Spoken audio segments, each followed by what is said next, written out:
what we did last time, I thought I liked it better when I'll just introduce the show and then let everybody kind of introduce themselves instead of me doing it.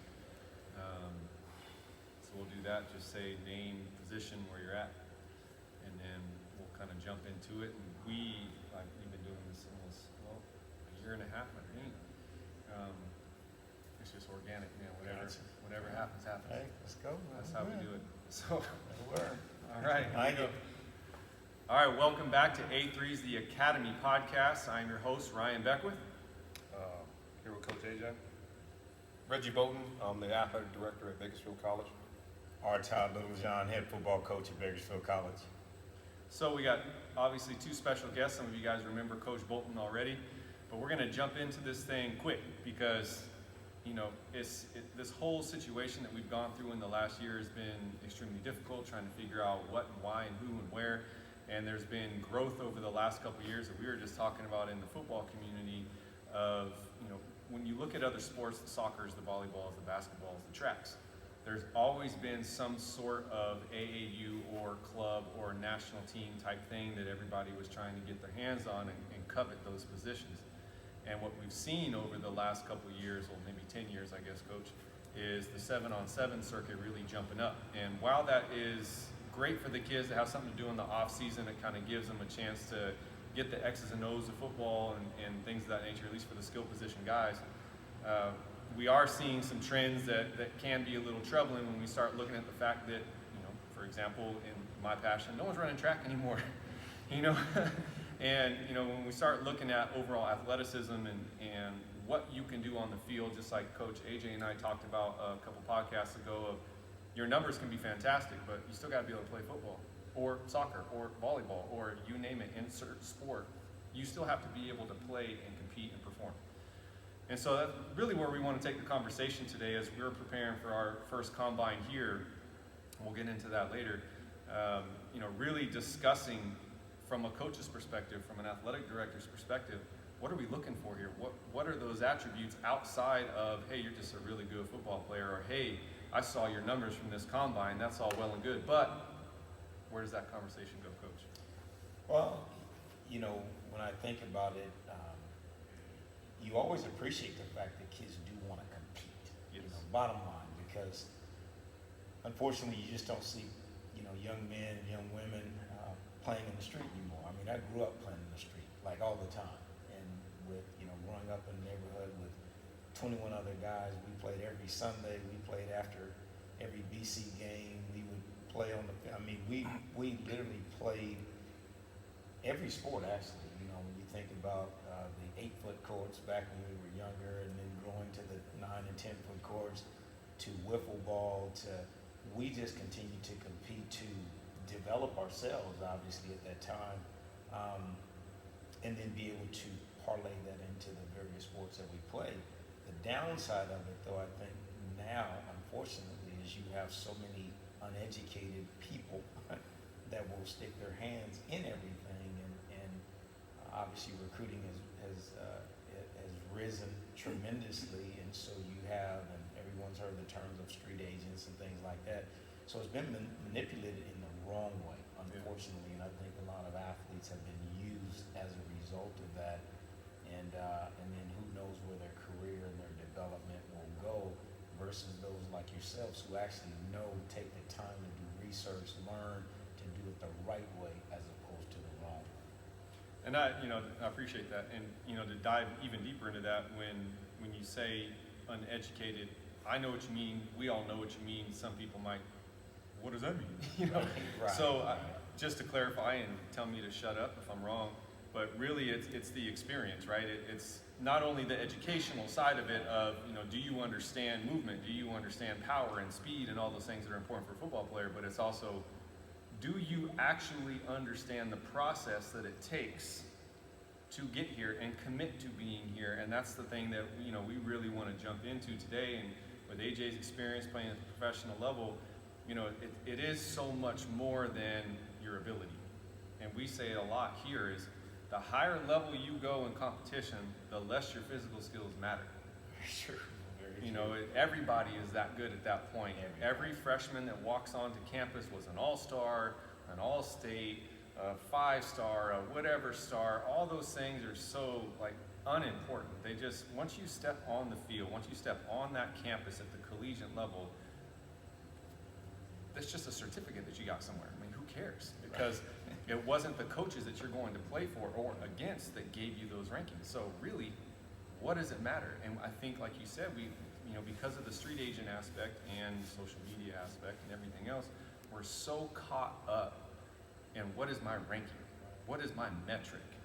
And really, unless you have taken the time to surround yourself with people that have actually done it, how do you really know what to expect when you get there? And again, it's one thing that Coach AJ and I take a lot of pride in is the kids that we work with, the young athletes that we work with, one of our major goals is that when they step on campus, one less thing to worry about, because they know what the expectation is going to be.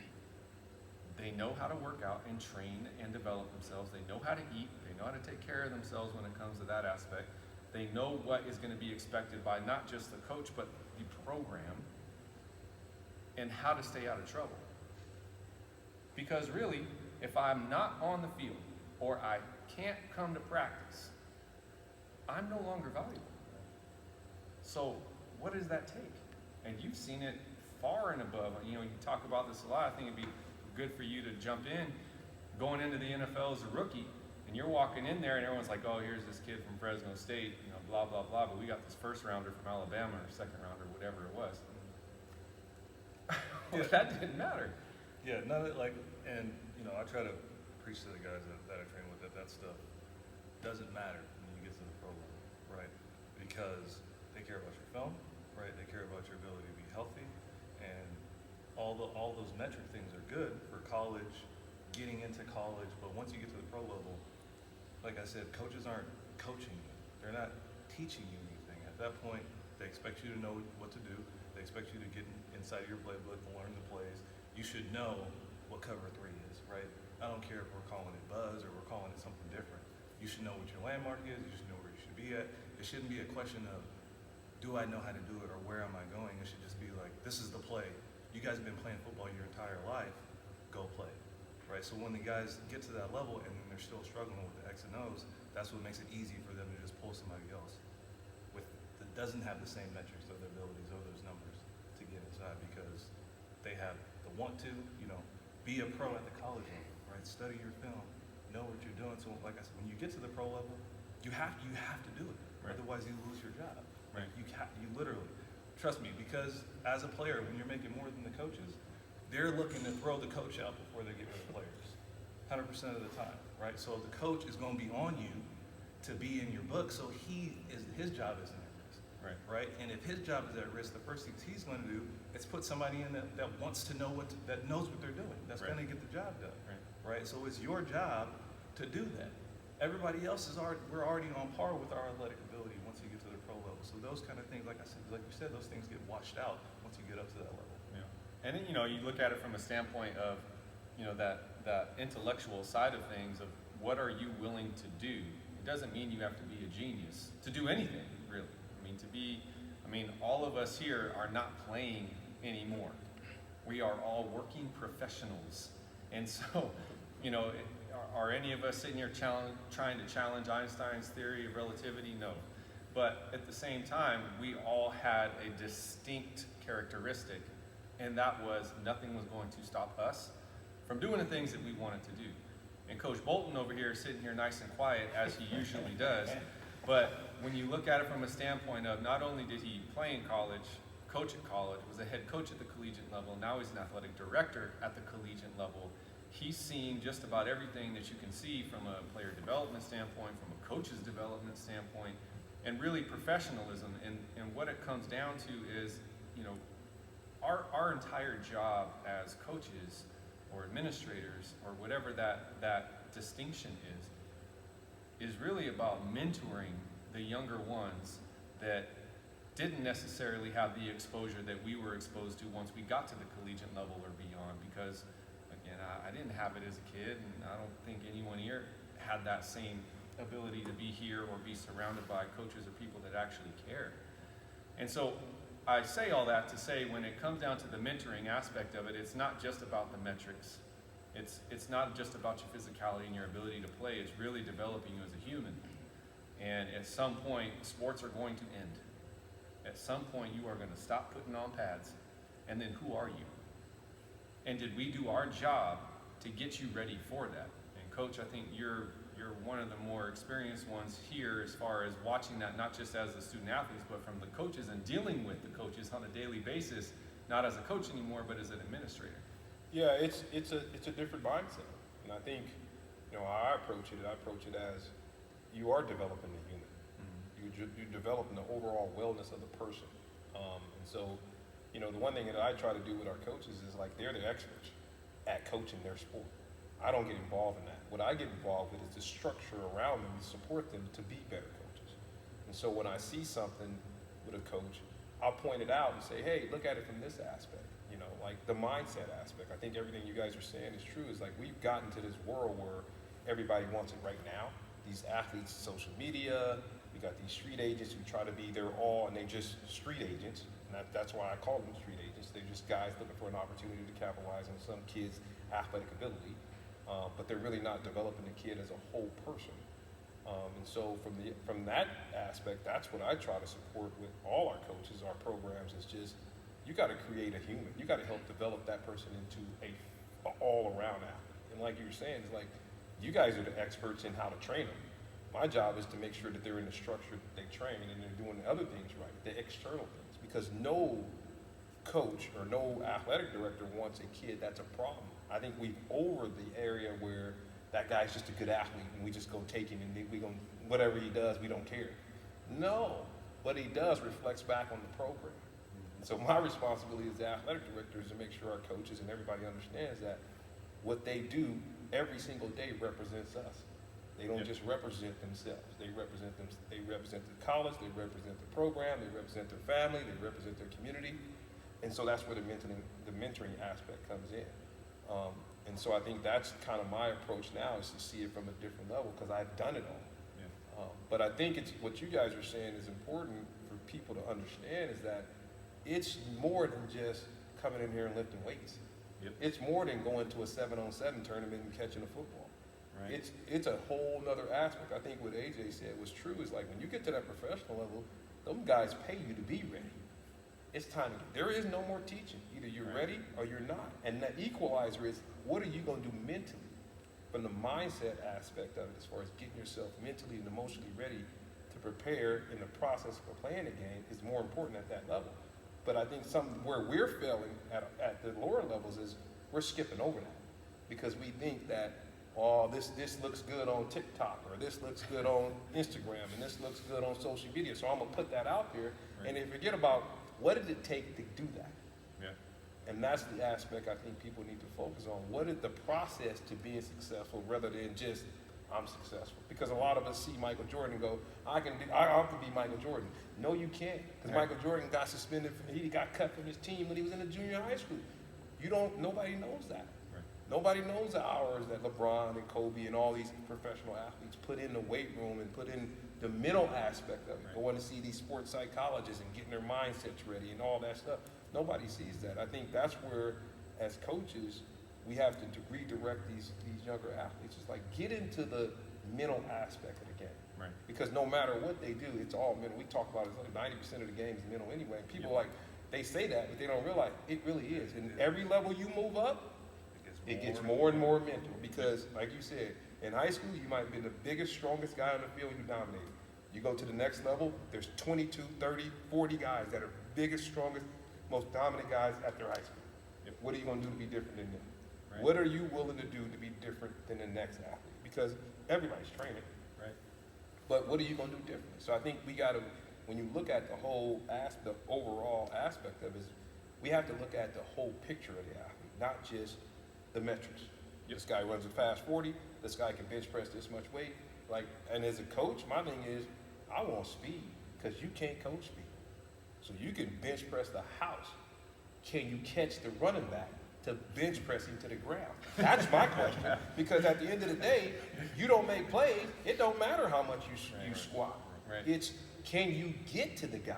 Right. And that's, I think when you look at, you know, and it's relative speed. It's not just Right. that guy running No. down linear in a 40-yard dash. Is no, that guy put his foot in the ground, he change direction, you got to go get him. You better go get him. Right. Lateral movement. Lateral movement. It's like all those, and can you vision, and then when you get to the point of attack, I used to talk about this all, when you get to the point of attack and tackling, did you blink your eyes? Right.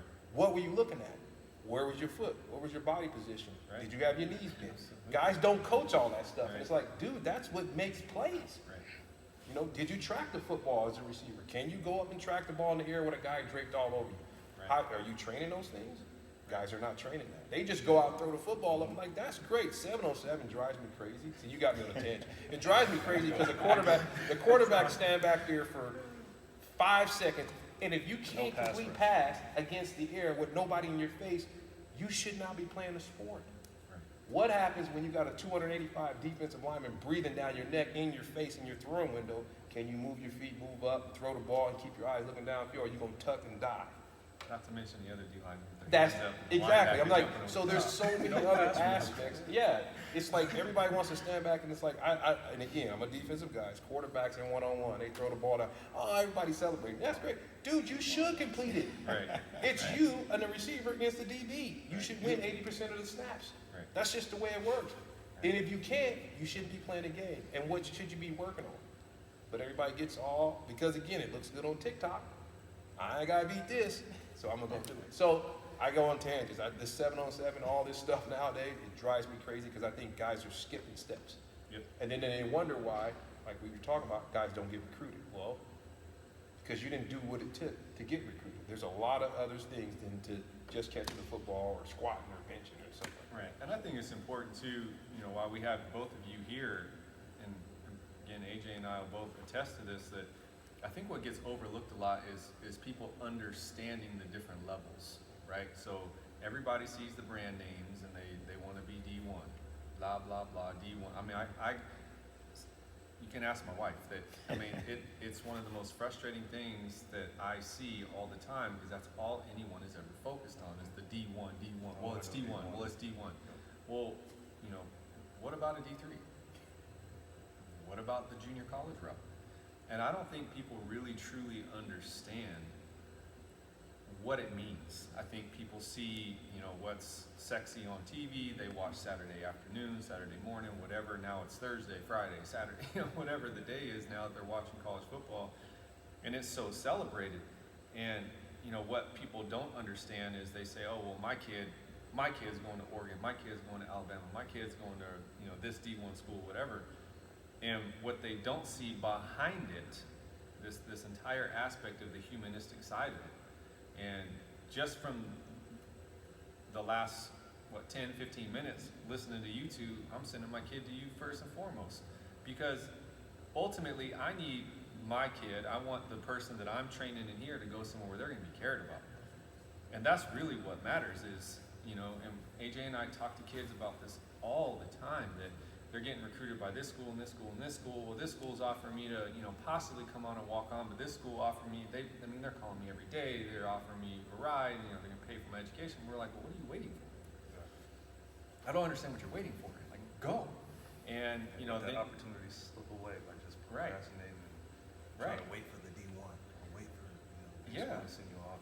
And then, you know, my point to all of this is people need to educate themselves, specifically the people that you're surrounding yourself with. And for you kids out there that are playing football, you can't only depend on your friends and your family or the street person that's in your ear telling you how good you're going to be. You've got to educate yourself. You've got to understand the system and how it works. And the junior college route is such a if I would have known, I broke my ankle my senior year of high school. And I didn't know really anything about the junior college level, what it was and all this kind of thing. I was in Southern California. So I ended up at Cal State Northridge, which I would never take back in a million years. I had a fantastic time in college, and it really, I mean, I wouldn't be here had it not been for that.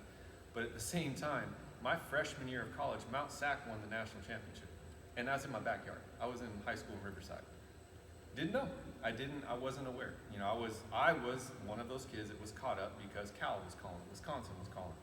And I'm going, oh, well, that's where I'm going to go. And then I break my ankle and I go, oh, now what? Now what? And I was at Northridge when they canceled the program.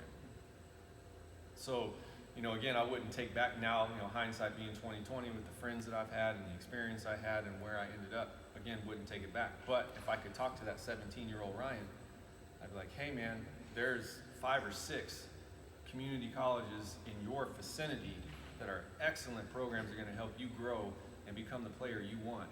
And, even from an educational standpoint, people are just missing that piece, Coach, and they don't really truly understand. And one of the things that you mentioned, and I was just telling someone this the other day, and I've said it because I've coached in various states over this is year 31 for me, so I've been around. One of the things that I've noticed, and it's really sad actually, and I'm a native Californian. California athletes are more name driven than they are opportunity driven. That's a great point. Kids from Florida, kids from Texas, they are opportunity driven. They could care less whether or not it's a name school. They just want opportunity to go and compete. And so I've found that in various places. I've had several different logos on my shirt, and the response that players will have with different logos on my shirt, they'll, as you just mentioned, they'll want to hear from the Power Fives than they will the opportunity. Well, here's the next thing. That's why you got a lot of kids in the transfer portal now, because it's not all that it's cracked up to be. Right. Absolutely. Because of the responsibilities, the expectations at that level, some aren't even prepared for that, obviously, to stay there. And so one of the things that I'm, I really emphasize with our staff is I'm going to teach you not how to get to that level, but how to stay at that level. I've been at that level. I understand the expectations, what's involved in those things. And so really, really pressing upon them to understand those things. And the other thing that I ask all of the young men when they are recruited, I say, you need to ask the coach one thing. Basically a 1 and 1A. What are you going to do to develop me both on and off the field? And if they don't have an answer for that, you need to reconsider, because I'm going to invest in you when everybody says academics, everybody says we have a plan for all of those things. And I said, man, if they don't give you a plan, then you need to be cautious about that in making a decision where you're going to go to school. Yep. And so as you mentioned, we invest in our young men, because I can tell a young man that I've watched certain things on tape. I can specify, and of course the response is, you watch that? Right. And so now you hope to give a young man a different impression of myself and our staff and our program, because we are investing in you. Yeah. And then two, I just let them know, even if you don't decide to go to the school that I'm at, that I'm going to invest in you long term, because chances are, in some cases, I might be at that school that you may decide to go to. Right. But I try to provide them and their families with as much information as I possibly can to make an educated decision, as opposed to an emotional decision or a social media decision. Right. And I think there's a big difference with that. And I think, when we dive into that, like AJ was talking about with the professional level, you're expected to know. And some of these schools that are the high level D1s are very much set up like the professional system. So when you get there, when you get there, you better know absolutely everything that is expected of you. I am not here to babysit you. If I'm one of those coaches, I am not here to babysit you. I'm not here to teach you how to lift or run or practice, or what this route means, or what this change of route means, or because this coverage changed, or you have to change your route and then go in motion. I don't have time for that. You better know immediately. You better understand that you're taking a test every game. You better understand how the travels, how to talk to your professors prior to. I'm not coaching up on all that stuff. You better know. Well, some of them forget at that level that the very next year they're recruiting the other 4 and 5 star guy right behind you. Absolutely. And years after that, and right. So you have to stay on point, because I tell them this all the time. Like, it was a few years ago when Clemson lost their defensive lineman. Can't remember if he got in trouble or whatever before the playoff game. The guy who replaced him was the number 2 recruit in the country. So it wasn't like a big drop off. Right. And so some young men don't quite understand that you might be a 4 or 5 star guy that year. Best believe they're recruiting the other 4 and 5 star guy the next year and the next year to replace you, right, if you don't do what you're supposed to do. Well, prime example right now in the NFL, the draft that just happened. We got the young man from Ohio State coming out. Let's not forget, a few years ago, he was a backup at the University of Georgia. Of course. He was a backup, No and then becomes who he is now. I mean, it's just, people don't get that side of it. I don't think they truly understand it because they're not in the trenches. They, we talk about that all the time. No matter what sport it is, we can be talking about professional beach volleyball. The system is the system, and the talent is the talent. And we watched this weekend with DK Metcalf going out to run the 100 meters. Now, he did fantastic. Let's not. No He did. 10:36 is nothing to shy at, especially as big of a human as he is. Right. So take him back 5-10 years and train him as a 100-meter sprinter. He's probably world class. Right. Right? But he came out from football. Now, all of you young guys out there that are watching DK Metcalf, please watch his interview after the race and watch how humble the man is and watch how appreciative that he was of being in that race with those other world-class athletes and the respect that he showed. He wasn't out there saying, I am. He was saying, I'm just happy to be here. This was a lot of fun. It was great to see what kind of speed these guys have. And the mutual respect that was shown back and forth because, forgot the guy, Gillespie, who won it? Anyway, Yeah, Gillespie. so anyway, he said, yeah, man, I watch this guy on Sundays all the time, and now they got to meet each other and compete against each other. There's no hard feelings. There's no show me, I'm this, I'm that. It was at that level, what you need to understand is that it is a mutual respect because everybody's competing. It's not the show me state anymore. You've got to understand those things and you have to be surrounded by people that care. Because when it comes down to it, if someone's not invested in you, good luck. Yeah, just to piggyback on what you guys are saying, I wanted to ask you guys a question. How important would it be for, I know we were talking about, the athletes being interviewed, going through that process. But I talked to, some parents that are kind of struggling with trying to decide where to send their kid. And I always tell them, interview the coach, right? Because when you go to a school, whether it's high school or college, you got to make sure that coach, that program is going to get the most out of it. Or, if you're a running back who doesn't run the ball well, who's good at, has good hands, are they going to send you on flare routes? Are they giving you angle routes or, screens? Is it that type of thing where they're actually going to utilize your skill set, or are they just trying to force you to be a power back or put you in a position that's not going to, help your skills or your abilities? I think you have to interview the coach. We just had kids on campus a couple of weeks ago. The coach had some players up, and one thing I told them is that you better not only ask the coaches, but ask the players, what's your experience in this program? Because I think that's a big part of it. And I think you're right is, now again, everybody's so caught up in, I want to go here because they're winning. You better find out why they're winning. And what about what they're doing in their program is getting those players ready for the next step. At our level, we're just the next step.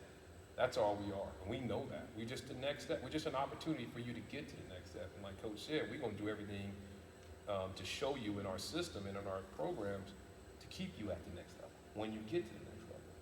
But you better find out what it is. And I think now, and I'm going to put a plug in for Bakersfield College, I think there's a lot of perception around here is that, Bakersfield College is an extension of high school. And it's like, no, it's not.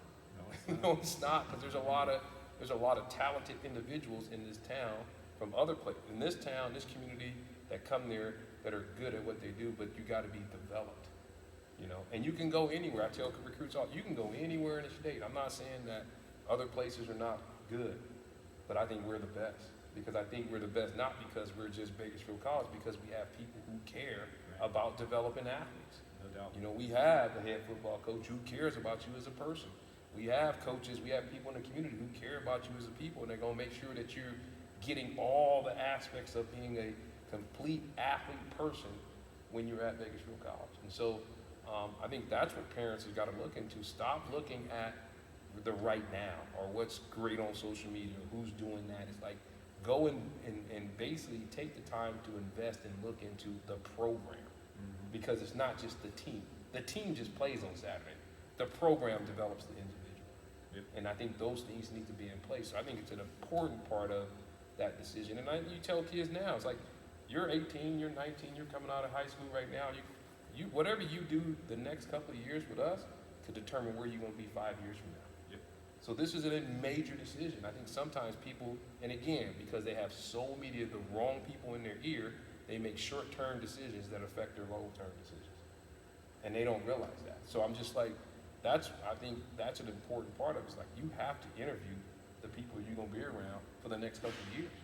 Because they're gonna determine where you're gonna be after you leave. And I wanna add to your answer, before you answer his, I wanna add a component to the question. And it was kind of based on both of those, is you have the kid coming in that thinks that they're a running back, or they think they're a receiver, whatever they might think they are. They've been told by X, Y, Z that they're this. And if they haven't asked the questions, and then they come into the program, and you as the expert go, yep, you were a great high school running back, you've got great speed, but I see you playing this, or I see you playing this. Happened to me. And so, if you're not able to hear that, if you're not willing to listen to the experts when they're telling you how you fit their program, you're gonna have a problem. And your career's not gonna last very long. And you think going to the next level after that is gonna be easy? Man, good luck. So I wanted to add that to the whole thought process of, when the kids are asking you in the interview process and all that. I welcome it and would love the opportunity for parents to ask those questions, because I appreciate the fact that they're willing to say that I don't know. I love it, because at least from that perspective and from ground level, you can then start to, one, develop the relationship, you develop the trust, you develop the dialogue. And I think obviously as parents, let's be honest, they want to make sure that you're taking care of their son or daughter. What are you going to do to make sure safety and those things?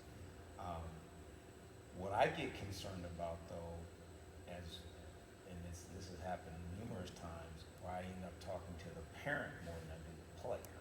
And I ask the parent, okay, I've talked to you a dozen times, but I've talked to your son once. Does he really want to play? And so I'll throw that at them. Oh, you're right.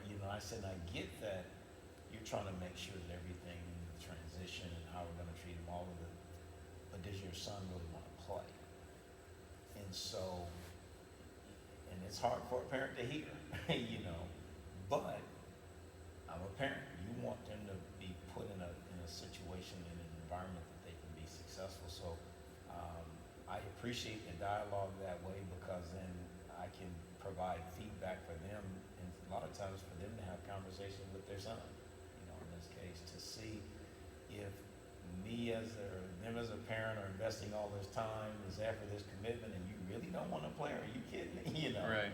Because they're gonna make the financial investment, in a lot of ways too. And the last thing that a parent wants to see is their son there for a week and then they leave. Yeah. Ryan, I want to say something on that. An add what Todd said is like, and I'm a parent who has athletes. Trust the expert. I think the biggest problem we have right now with parents and athletes is they don't trust the experts. They trust everybody that thinks they're an expert. I mean, when you have people who are credentialed and understand what they're doing, then trust that person. As a coach, we get kids sometimes, like you said, the kid might be a great running back in high school, but then he gets to our level and we go, well, you're not going to be able, you don't have the skill set, and we can't develop that in 2 years, but you can be a great linebacker. You could be a great DB. Because we're projecting you to the next level. It's Right. just not, and I think sometimes in high school, what happens is they take the biggest, fastest guy and put him in every position, the most important position. Well, you're trying to win games, Right. and that's great. But when you get to our level, it's like, no, we're trying to get you ready to get recruited. Right. And so when we look at a running back, for example, okay, he doesn't have great hands, he's a power guy, we are one-back system, might be a better linebacker, he's got great knee bend, he's got great speed, he's got good enough speed to cover a guy in space. Well, maybe you're a linebacker, because the four-year coach don't go, you're a linebacker. See, I think one of the biggest things that got people, the kids nowadays confused, like everybody's an athlete. It's like, no, you're an athlete. You get recruited as an athlete because you're a highly skilled person that can be a receiver or a DB. A linebacker is not an athlete. Now they're calling those kids hybrids. They're not going to get recruited. So you look at some of these recruiting sites, this kid's 6'3", 245 pounds, we're recruiting him as an athlete. No, you're not. You're recruiting him as a tight end or a D or an outside linebacker, DN. He's not an athlete. Right. A scat back receiver, slot receiver who's 5'9", 107, he's an athlete. Right. Got it, because we can play him at receiver, you can play him at running back, you can play him at DB. You're not recruiting a 6'4", 285-pound defensive lineman, offensive lineman as an athlete. He's an offensive and defensive lineman. Right. Trust the expert. Right. They know, they've seen enough of him. I think parents miss that because they'll come in and sell the coach, my kid is the best quarterback that you've ever seen. Well, he can't complete passes versus the air, but he's a really good athlete. Let's try him at tight end. Let's try him at H-back. He's got great hands. He might be a defensive end. He's physical. Okay, trust the expert. It's just Right. like somebody. It's funny because Rhonda Ryan, Bree asked me one time where I'm in here training with my son, and she goes, "Do you ever coach your son?" I go, "No, because I don't understand this stuff. I'm a dad. I sit into the experts, and I trust the expert. Right. But I must make sure I investigate and interview the expert, make sure the experts know what they're talking about before I send my son over there." Yeah. Parents have to trust the experts. The problem is with the street agents, everybody in these people's ears is they become the experts. No, they're not. Yeah. No, I can't come in here and tell you how to train somebody. I'm not doing that. You're the expert. This is your profession. He's the head football coach. I ain't telling them how to coach my kid. I'm going to trust that he knows what he's doing. I think that's where people got to go back to trusting the experts in the field and stop trusting these just average people, 7-on-7 coaches. I'm not, again, these street agents that, you got one kid out of 60 they paid you recruited. That doesn't make that person an expert. Just makes that person somebody capitalizing off somebody else's talent. And I think you're right. I mean, when you look at trusting people, it does come down to trusting the expert, but doing your homework to understand who the expert actually is. Right. Not just the good mouthpiece, but somebody that actually knows what they're talking about. And going into, like you're talking about with the parents, I literally just had this conversation on Friday with one of our athletes and his dad.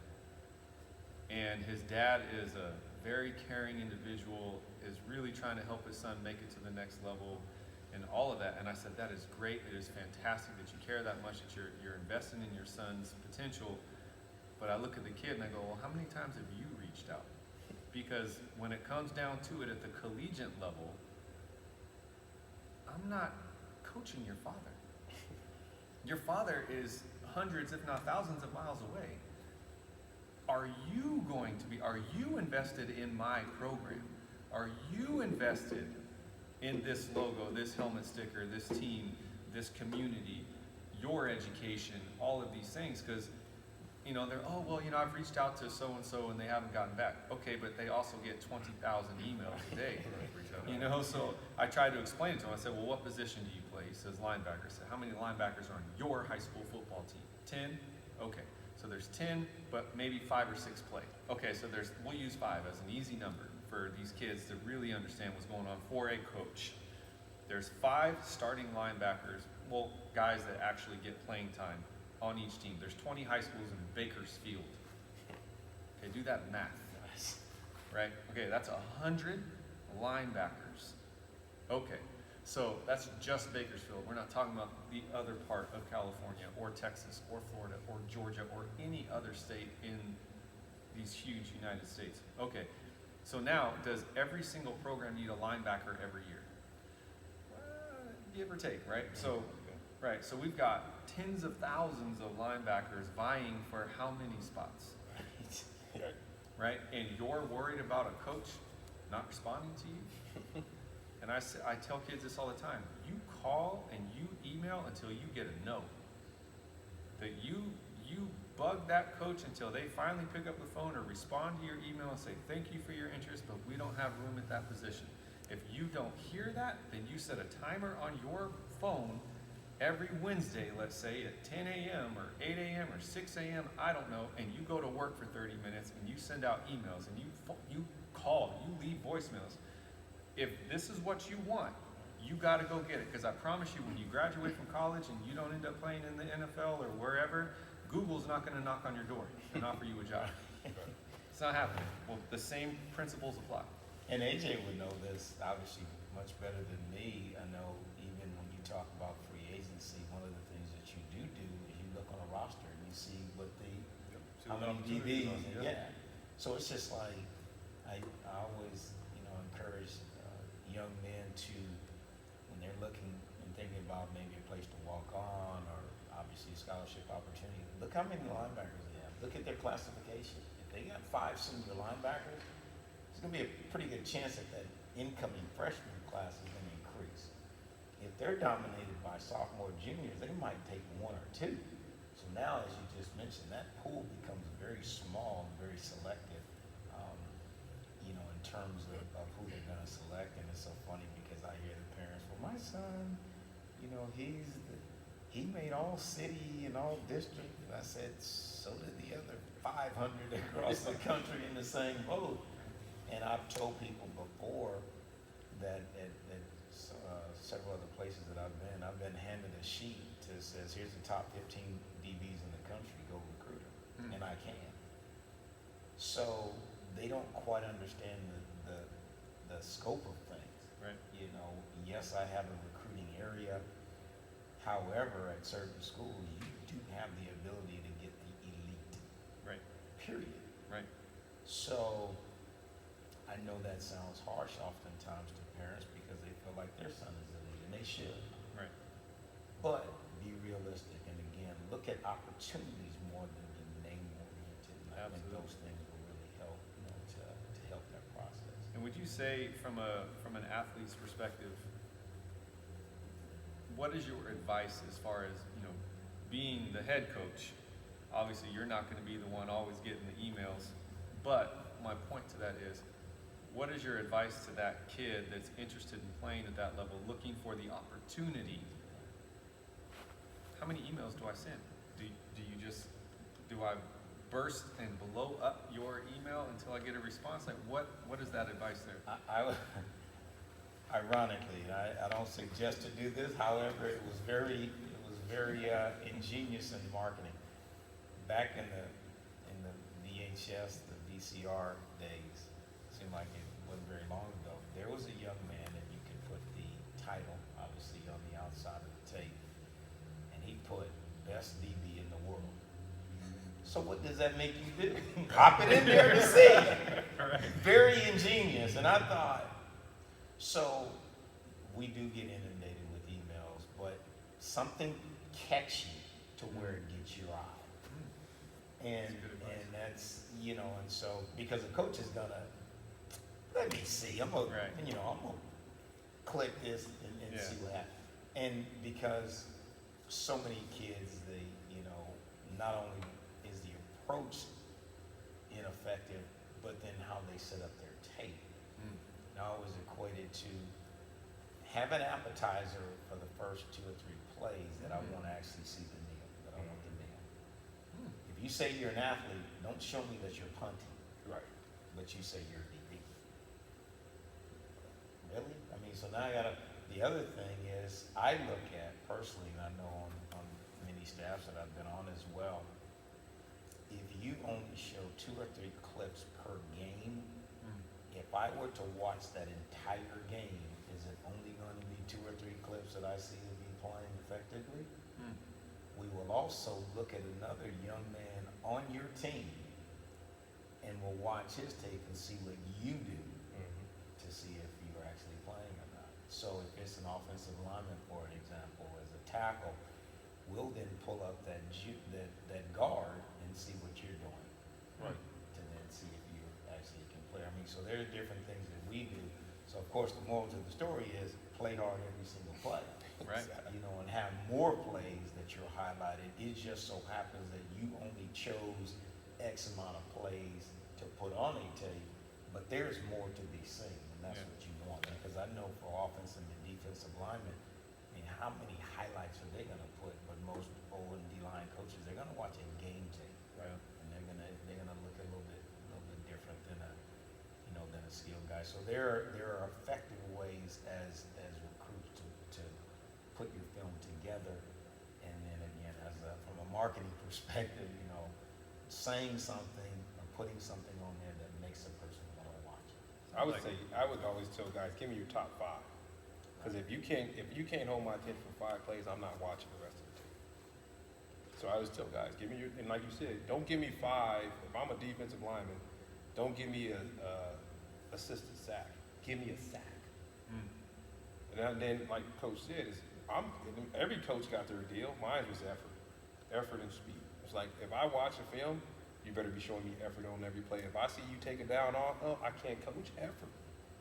I got to look at the things I can't coach, and you got to have those intangibles before you even step on the campus. And then I can work with everything else. So if I'm watching a guy and he's great one play, and you put that in your first play on your highlight, but then I watch the rest of the plays, the ball's going the other way and you didn't chase it down, or you just stop and watch it. Oh no, that kid doesn't have a motor. I need a motor. I need somebody that I got to pull back, not start up. So there's a lot of things you can do to catch coaches' eyes, and then, I mean, just like you said, it's like call the coach, put on hey, I'm the best. Okay, I'm gonna look at it. But you better give me something, like he said, I better have a great appetizer because I'm not eating a meal after. If it ain't in the top 5, I can't deal. And most coaches don't have the time because you're getting 20, 30, 40 tapes, for per position. Well, now it's, because of Huddle and everything else that we have technology-wise, it's so easy to just send you a link now. Right. Yeah, we don't got to send VHS. Right. And I think that's part of the issue is that when we were all coming up, you send this VHS and you put an entire game on that, and these kids now are just sending links. And as just a person that gets a lot of emails, I can tell you, and my wife will be the first one to tell you, I'm terrible with email.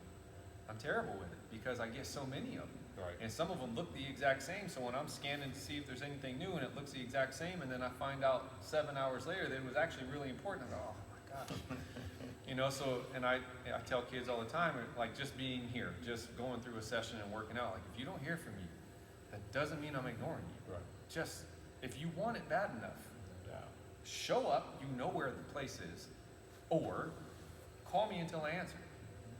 I mean, it's one of those things, and with the technology now, it's so easy to overlook an email, and I just don't think people really understand that human aspect of it, that you're still a human with a life outside of football, and while it is your job, and that's what you're doing every single day is evaluating and doing all those things, you're still human. I can't look at 40,000 emails a day. There's not enough hours in the day to watch that much film. And so when you start understanding the human aspect of it and really appreciating an opportunity, that's where these kids need to understand that that's really what it is. It point blank comes down to the opportunity. And no matter how athletic you are, no matter how fast or how strong you are, you still got to be able to play.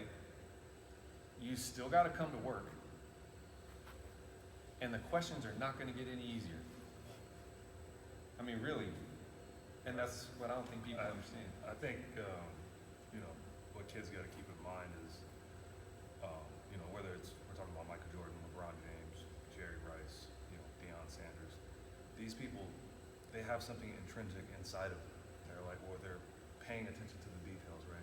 Doing all the small things, taking care of their body, caring about the X and O's and doing all those things. You have to keep those things in mind. If you want to be like those people, right, you got to knuckle down and do everything, literally everything for yourself. You got to take advantage of the opportunities.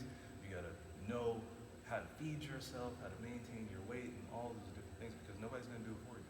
Right. Right. Those people, nobody's doing it for you. Right. Right. Everybody talks about Michael Jordan, and Michael Jordan was really upset about how his interview was going to do, on the TV. But that's who he was. Right. And that's who I want on my team. I want somebody like that to get on top of me and tell me when I'm doing wrong or when I'm not giving you all. Right. That's what you want. So I see a lot of kids. They just want to. They do a lot of one-hand catching. Right. I'm gonna practice my one-hand catches. Yeah, good luck When with you, that. you know what I'm saying? Like I see that, and I'm like, that's all fine and dandy that you can do that, but you need to be able to catch it with 2 hands with somebody draped. Not just that. I remember in college one time, our coach was real big on the pocket catch. Right, if it was below your shoulders, pocket catch. If it's above, you can put your hands up. And it was a third down. I caught the ball, and it was like in that gray area, and I caught it like this. I had to roll for 200 yards the next day because I didn't catch it with my hands the way he wanted me to catch it.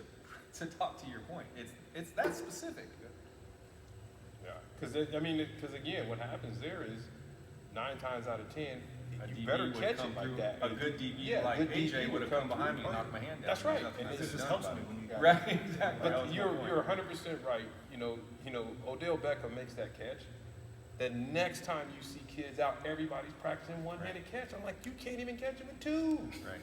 Catch the ball with 2 first, and if you have to put one up and you get it, okay. But that's a that shouldn't one be time. your first resource. Right, Let and that- that's now what everybody's doing. It's like, Right, but They that was just also get necessity caught up. for the moment too. Yeah, for You the got moment. a DB on you and it's way over your head, you couldn't get both hands up. That's a whole other issue. but I watch kids practice that. Yeah, I mean, I that's never forget. I was They do. watching a kid practice that, and I was like, and the kid, he was a kid from here in Bakersfield. I walked up to him and go, dude, you're not gonna do that every game. And they just standing there like, Yeah, may and I'm not like, even you're get not a even chance putting yourself in a season real to life. do yeah. that. I'm like, what are you doing? It's just they just, and again, that's what I'm saying. It's like because they listen, they so enamored with right now Yeah. and what they see that they think, oh, I got to go out and do that. And it's like, no, you got to go out and catch the ball with 2 hands. Yeah. Maybe start with catching a tennis ball, because then now you got to track. It's about your eye and tracking the ball. They don't even understand. You talk about tracking. I taught to high school, and it's sad. I taught to high school coaches. Do you teach your kids how to track with their eyes? What? Yeah. What is Letter tracking? balls. I'm Right. like, what are you talking? Right. The game is played with your eyes, hands, and feet all working together. You better connect them Yep. at some point. Absolutely. They don't do it. No. And then but these kids get here and they're going to understand why they can't progress to the next level. Yeah. Or why isn't SC walking in my house? Because you didn't do what it took to get them to walk in your house. D1 is where you're at. Yeah. So if it's SC or if it's, I don't care if it's BC, it's where you at, it's what you make of. And Right. like you said, it goes back to the opportunity. We have too many people looking at the name and not taking advantage of the opportunity Yeah. to perform and play. And that's what it's got to go back to. And I think going back to the DK Metcalf example, I'm going to push to another receiver here in a second, but it's taking the opportunity to be humble enough to learn. I think that's number one. And people always talk about, and I know this from personal experience, and people talk about Jerry Rice. And Jerry Rice is famous for his work ethic, famous for his hill workouts up in the Bay Area. But Jerry Rice didn't make that up. Roger Craig taught him that. But Jerry Rice was smart enough to understand what was in front of him and the greatness in front of him with a Roger Craig. And I'm sure somebody taught Roger at one point. But it's the intelligence to say, wait a second, I'm new here. I need to figure this thing out. Hey, that guy's work ethic, I want to be like that guy. I want to be around that. That's intelligence. That's true intelligence to see that, chase it, and go after it. And again, it goes back to what you're talking about. Bottom line, it was opportunity. So many guys get caught up in the names where, as you mentioned, there's so many great players over the years that maybe not garnered the attention, obviously, of I mean, Roger Craig, when you think about it, yeah, he was a top-notch guy, but he wasn't at the top, per se, of the heat. But then, Jerry Rice was very intelligent and observant in the fact that, you know what, I like this work ethic, and I mean, but I always laugh and I tell our players, I don't like the guys who put up the camera and they talk about grinding and I'm in the lab and all this, because your work is going to show that. You don't Right. need to show and tell people what Right. you do.